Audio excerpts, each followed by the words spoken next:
नमस्ते बच्चों, कैसे हो आप सभी लोग। आज हम फिर से छठवीं कक्षा का एक और पाठ पढ़ने जा रहे हैं। ये तीसरा पाठ है। इसका नाम भी शब्द परिचय है। हम शब्द परिचय का ये तीसरा पाठ पढ़ रहे हैं। पहले शब्द परिचय में हमने पुल्लिंग शब्दों के बारे में पढ़ा था। दूसरे शब्द परिचय वाले पाठ में हमने स्त्रीलिंग शब्दों के बारे में पढ़ा था। और आज ये तीसरे भाग में हम नपुंसकलिंग शब्दों के बारे में पढ़ेंगे। तो इस पाठ का ये पहला भाग है जिसमें हम इस पाठ को उच्चारण करेंगे और उसका भावार्थ समझेंगे। तो चलिए शुरुआत करते हैं। सबसे पहले देखते हैं कि इसमें किन किन शब्दों का प्रयोग किया गया है। देखिए, एकवचनम, द्विवचनम और बहुवचनम, ये जो इस पाठ में उपयोग किए जाने वाले शब्द हैं जिनको मैंने यहाँ लिखा है, जिससे आसानी होगी आपको अर्थ समझने में। सबसे पहले देख लेते हैं एक वचन शब्द।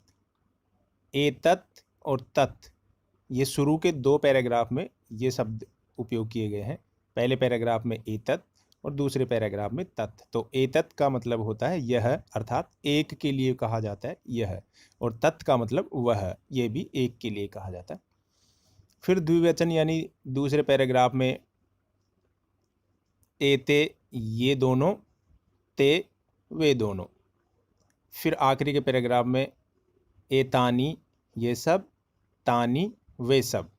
और साथ ही उनके एक किम शब्द का प्रयोग किया गया जिसका मतलब होता है क्या।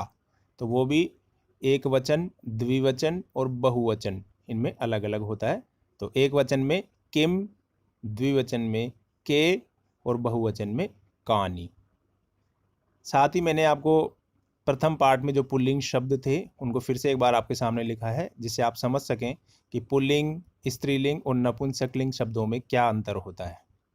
तो एक बार आप इनको देख लेंगे। चलिए अब हम शुरुआत करते हैं तृतीय पाठ शब्द परिचय। बच्चों, ये है आपका तीसरा पाठ शब्द परिचय। पहला पैराग्राफ, जैसा कि हमने अभी पिछली स्लाइड में देखा है, एतत्, यह, किम, क्या, यह क्या है। एतत् खनित्रम अस्ति, यह खनित्रम मतलब कुदाल, अस्ति है।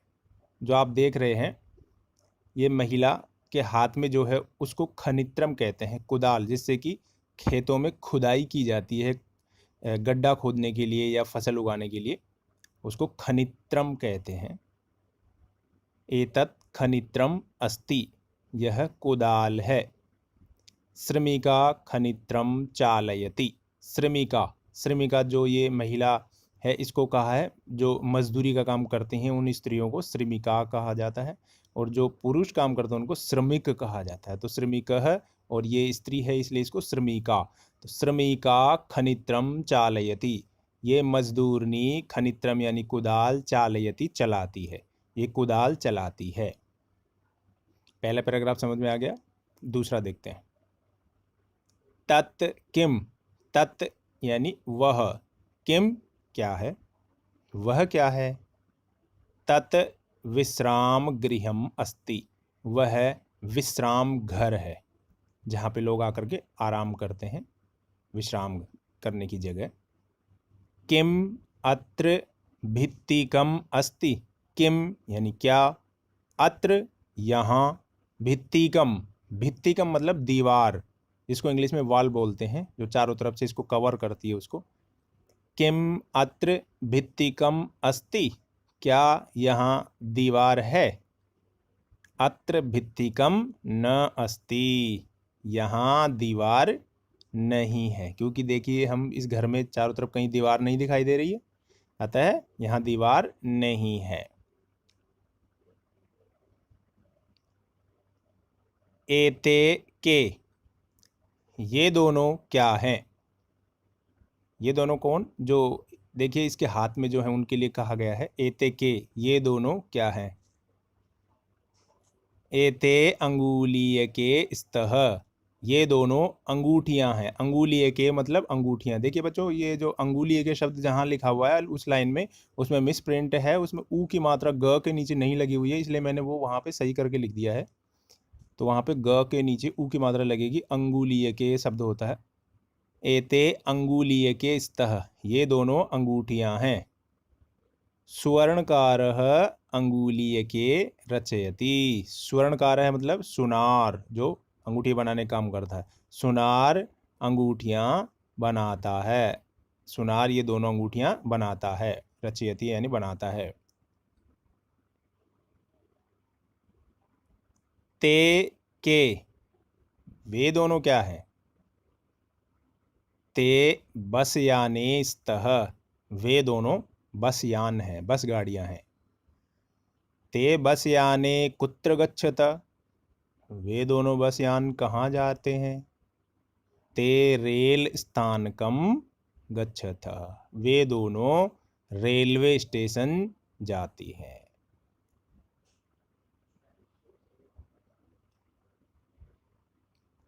एतानी कानी, ये सब क्या हैं?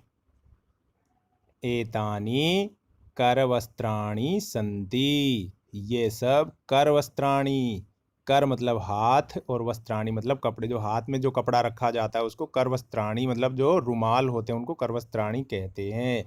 तो एतानी करवस्त्राणि सन्ति, ये सब रुमाल हैं।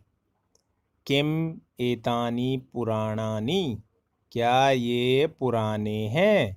पुराणानि मतलब पुराने। न एतानी तु नूतनानि, नहीं ये तो नए हैं। नूतनानि अर्थात नए। तानी कानी, वे सब क्या हैं? तानी यानी वे सब, तानी कानी वे सब क्या हैं? तानी कदली फलानी संति, वे सब केले के फल हैं। कदली फलानी यानी केले का फल, तो वे सब केले के फल हैं। किम तानी मधुराणी, क्या वे सब मीठे हैं? मधुराणी मतलब मीठे, क्या वे सब मीठे हैं? आम तानी मधुराणी पोषकाणी च, आम अर्थात हाँ, तानी वे सब, मधुराणी मीठे, पोषकाणी पोषण देने वाले हैं। तो बच्चों ये पाठ तुम्हारा समाप्त हुआ। उसके नीचे ये शब्दार्थ दिए गए हैं, आप ये सारे शब्दार्थ संस्कृत, हिंदी और इंग्लिश आप देख करके इनको समझ सकते हैं। उसके अनुसार फिर से एक बार आप पाठ का उच्चारण करेंगे, एक एक लाइन को पढ़ते जाएंगे और उसका अर्थ जैसे मैंने अभी आपको बताया है उसी प्रकार उसका अर्थ फिर से करने की कोशिश करेंगे। आशा करता हूँ आपको ये पाठ समझ में आ गया होगा। अब हम इसके दूसरे भाग में इसके जो अभ्यास है, अभ्यास अर्थात जो प्रश्न उत्तर दिए गए हैं उनको हल करेंगे। धन्यवाद।